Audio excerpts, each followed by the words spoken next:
সেই মাগরিবের পর থেকে এ পর্যন্ত অনেক ভাইরা মাগরিবের পর থেকে বসে আছেন।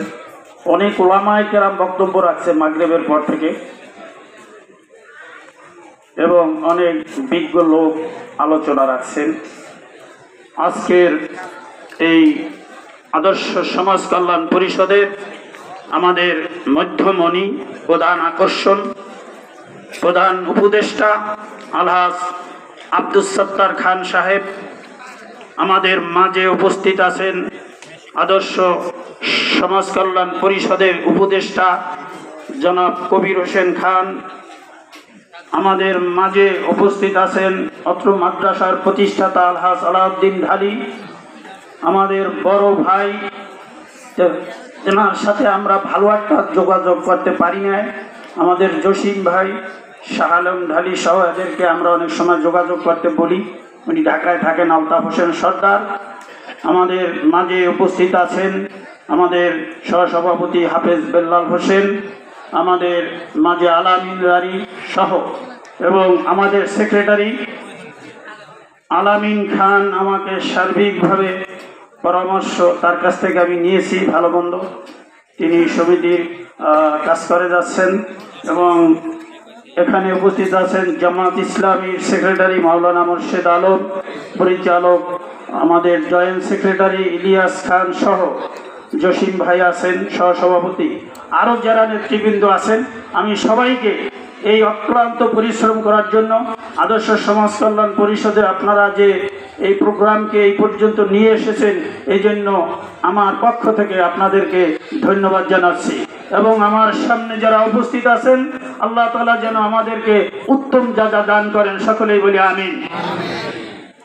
আমি অল্প সময় দুই পার্টে একটু কথা বলবো। একটা হলো সমিতির বিষয়, আর একটা হলো যার রুহের মাগফিরাতের জন্য আমরা কামনা করছি।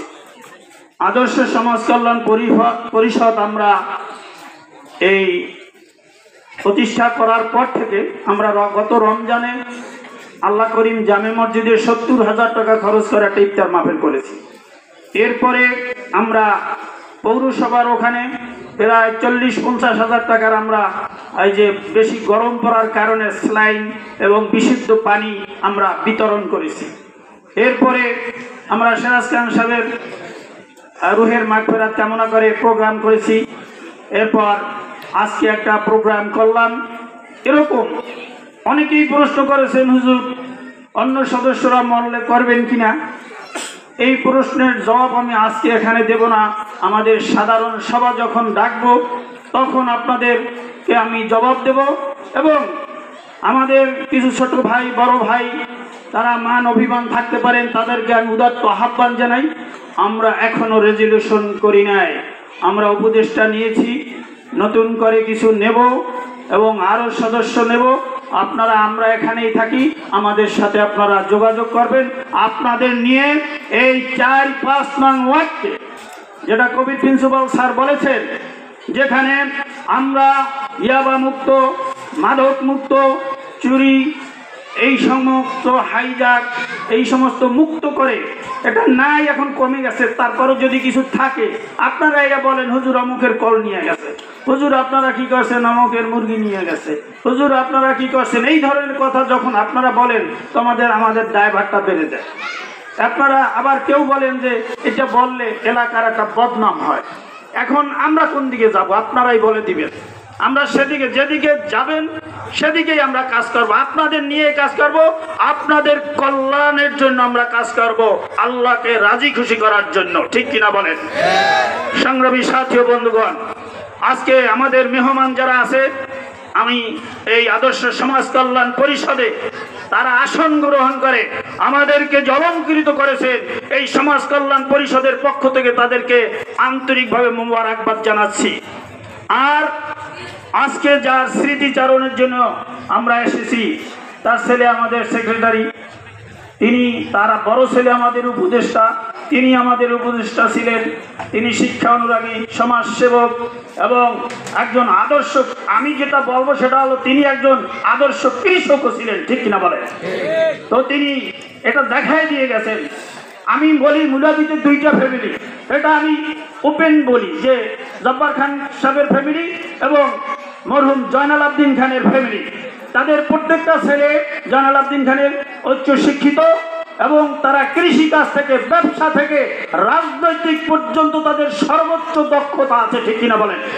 এবং আরেকটা ফ্যামিলি আমাদের তৈরি হয়েছে জব্বার খান সাহেবের সকল ছেলেরা উচ্চ শিক্ষিত এবং তারা কৃষক ব্যবসায়ী, সকল মানুষের সাথে তারা মিলেমিশে কাজ করতে চান। আমি অনেক ওলামায়ে কেরাম এখানে আছেন, আমরা তার রুহের মাগফিরাত করব। মরহুম আব্দুল জব্বার খান সাহেব আমার মামু সাজা মিরার সাথে আইসক্রিমের যখন ব্যবসা করতেন তখন আমরা তাদের কাছে যাইতাম, কই নানা একটা আইসক্রিম দেন, এরকম মজা করতাম। এরপর আমার কানে ধরতো, একটু চুল লাগাই দিত, হ্যাঁ, নাতি নাতি করতো। এবং সর্বশেষ যেটা আমি জানা যায় বলেছি যে আমার শ্বশুর প্রিন্সিপাল ছিলেন মুলাদি মাদ্রাসা, তিনি ছিলেন এই আব্দুল সত্তার খান সাহেব ছিলেন তখন সহসভাপতি। দীর্ঘদিন মিটিংয়ে তার সাথে জব্বার খান সাহেব অ্যাটেন্ড করতো, আমার শ্বশুরে ছিল প্রিন্সিপাল, এবং তার পরামর্শ ছাড়া হুজুর কোনো কাজ করতেন না। খান সাহেব গেলে করবেন, স্নেহ করবেন, পরামর্শ দিবেন, সেই লোকগুলো হারিয়ে যাচ্ছে। আমরা এখন মুরব্বীর কাতারে চলে যাচ্ছি, এটাই পৃথিবীর নিয়ম। তোমরা যাচ্ছ, আমরা আসতেছি। যারা চলে যায় আমরা সালাম দেই কবরে, এর মর্মার্থ হলো যে কবরবাসী তুমি চলে গেছো, আমরাও কিছুদিনের মধ্যে আসতেছি। একদিন আমরা থাকবো না, তখন এই সমাজ কল্যাণ পরিষদ যেন আমাদের ওইরকম একটা দোয়ার আয়োজন করতে পারে। সকলে বলেন আমিন। আল্লাহ রাব্বুল আলামিন আজকের এই অনুষ্ঠানকে, আজকের এই জলসাকে, প্রোগ্রামকে যেন আসমানি খাজানা থেকে কবুল করেন এবং আখিরাতে ওই মরহুম আব্দুল জব্বার খান সহ আমাদের যাদের বাবা মা ভাই বোন দাদা দাদি নানা নানি আত্মীয় স্বজন চলে গেছেন সবাইকে যেন আল্লাহ রাব্বুল আলামিন আমরা সেই দোয়া করব কবরের আযাব মাফ করিয়ে দেয়। এখানে মাদ্রাসার ১১০০ হাফেজে কোরআন এখানে আছে, দোয়ায় থাকবে। আলাম উলামা আছেন, অনেক আবেদ বান্দারা আছেন, নামাজি বান্দারা আছেন, আপনাদের নিয়ে আমরা দোয়া করব। আমি একটি অনুরোধ জানাই, আমাদের দোয়া মোনাজাত আমাদের অত্র মাদ্রাসার মুহতামিম হাফেজ আব্দুল করিম শাহ হুজুর, অনেক বুজুর্গ, উনি অনেক আমলদার, অনেক দক্ষ হাফেজ। আপনারা শুনে আনন্দিত হবেন। এই মাদ্রাসা থেকে এবছর 15 জন হাফেজে কোরআন দস্তার বন্দি নেবেন, পাগড়ি নেবেন। সকলেই বলেন আলহামদুলিল্লাহ। 17 জন আগামী 8 তারিখ নমুসলিম সিরাজুল ইসলাম আসবে, তার মাধ্যমে হাফেজে কোরআনদের মাথায় পাগড়ি দেওয়া হবে। আজকের এই অনুষ্ঠানে সবাইকে ধন্যবাদ জানাই। ভুল ত্রুটি ক্ষমা দৃষ্টিতে চোখে দেখবেন। আপনার যদি আগ্রহ থাকে আমরা অবশ্যই আপনাকে মর্যাদা দেব। এটা অরাজনৈতিক সংগঠন, দলমত নির্বিশেষে মেহনতি মানুষের পক্ষে আমরা থাকবো, কাছে থাকবো।